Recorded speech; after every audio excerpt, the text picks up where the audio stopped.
ഓ,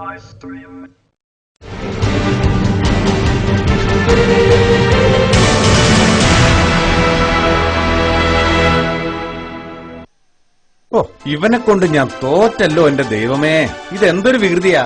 ശോ, അക്വേറിയം പൊട്ടിച്ചു കളഞ്ഞല്ലോ, നാശം പിടിച്ചവൻ. എടാ ടിൻഡു, ടിൻഡു,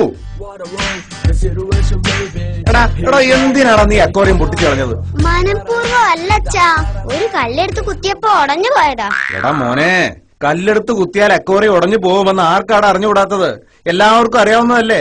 എല്ലാവർക്കും അറിയാം, പക്ഷേ എനിക്ക് മാത്രം അറിഞ്ഞുകൂടായിരുന്നു അച്ഛാ. ഓ, ഇങ്ങനെ ഒരു മണ്ടൻ. എടാ, ഇനിയും ഇതുപോലുള്ള വികൃതി കാട്ടിയാൽ സത്യമായിട്ട് നിന്നെ ഞാൻ കിണറ്റിലെറിയൂ, നോക്കിക്കോ. അച്ഛന് സന്തോഷമുള്ള കാര്യത്തിന് ഞാൻ എതിരെ നിൽക്കുന്നത് എന്തിനാ? അച്ഛൻ ഇഷ്ടമല്ലത് ചെയ്യ്. മോനെ ടിൻഡു, നാട്ടുകാര് മുഴുവൻ പറയുന്നത് നീ ഒരു വൃത്തികെട്ടവനാണെന്നാ, അറിയോ?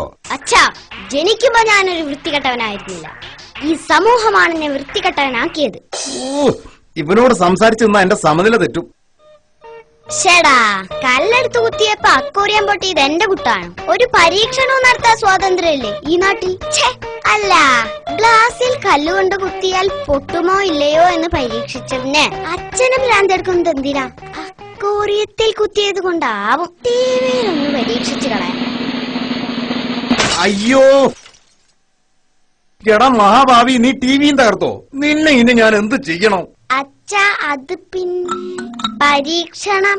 നിന്റെ പരീക്ഷണം ഇങ്ങനെയുണ്ടോ ഒരു വികൃതി? ശരിയാക്കി തരാടാ നിന്നെ ഞാൻ. ആഹാ, അവിടെ കിടക്ക, അവിടെ ഇരിക്കട്ടെ.